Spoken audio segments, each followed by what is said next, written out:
mazuva ezvakare vana vaMwari mufaro wangu kuchingamizai kuchirongwa chedu chamazuva ose konai pastor. Pachirongwa patiri kuedza kubatsirana kupindura mibvunzo yatigona kunge tinayo inopinduruka aneumbo unowanikwa mukati mebhaibheri.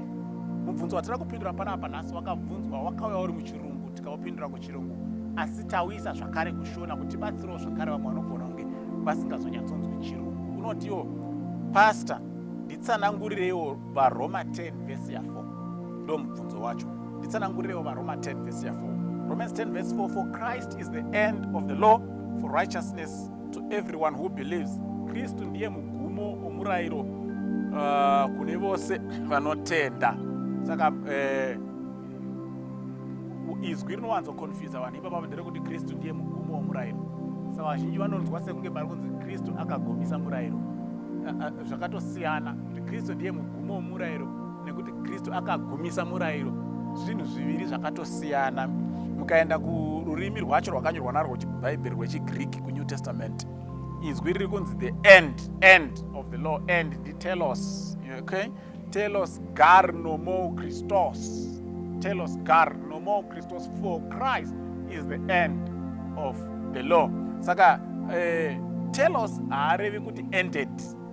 Telos anoreva kuti zvinovavarirwa. Telos anoreva kuti kwakanangwa. Telos anoreva kuti kuri kunongedzerwa.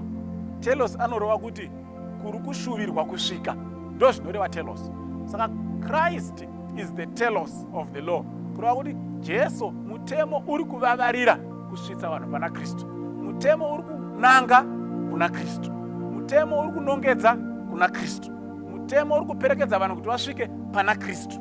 Vhesi iyi hairevi kuti Kristu akapedza mutemo, kuti akagumisa mutemo, asi iri kuti Kristu Jesu ndo panofanira kugumira dzimwe nyaya dzese idzi. Dzinofanira kupera tasvika pana Jesu Kristu. Hakusina kumwe kuchaendwa, ndo pamagumo pacho pana Jesu Kristu. Muenzaniso wandakapa ndokutiyo zvakafanana nekuti wanga uchishanda mugadheni, wasviba, wanga uchibata madhaka, wanga uchicheka uswa muviri, vhudzi razara uswa, maoko ane madhaka, tsoka dzine madhaka, hembe yasviba ine madhaka, waenda pamira pagirazi. Chinogonekwa negirazi kukuratidza kusviba kwawakaita, kukuratidza uswa huri mumusoro, kukuratidzwa madhaka ari mumaoko, kukuratidza madhaka ari mumutsipa, ndo zvinogonekwa nemira. Saka kana radaro riri kutokuudza kuti unofanira kuenda kwaunogona kunogeza uchene, because iro mira harigoni kukugezesa. Mira haizi mvura, mira haizi sipo, mira harizi tauro, but mira riri kungokuudza kuti tsvaga hama yangu kwaunogona kuwana mvura nesipo nekamu ugadzirise, because hazvina kumira zvakanaka. Ndo patinoti isusu naizvozvo mvura nesipo netauro ndo magumo emira. Kureva kuti iko hatisi kuti mvura nesipo netauro zvauya kuzopwanya mira, asi tiri kuti mira riri kuvavarira kuti ugume wava pane mvura nesipo, riri kukubatsira kukunongedzera kuti enda kumvura nesipo, riri kuda kukuperekedza kusvika wasvika paunobatsirwa pamvura nesipo. Mira basa raro kukuratidza chimiro chako nekukuudza kuti you need to go somewhere where your issues will be solved, and that somewhere is the water and the soap. Ndo zvinotaurwa naPaul kuti mutemo basa rawo unoshanda semira, uri kukunongedzera kuti hama yangu, kuti nyaya yako ipere zvakanaka, enda pana Jesu Kristu. Kuti nyaya yako ipere zvakanaka, unoda Jesu Kristu.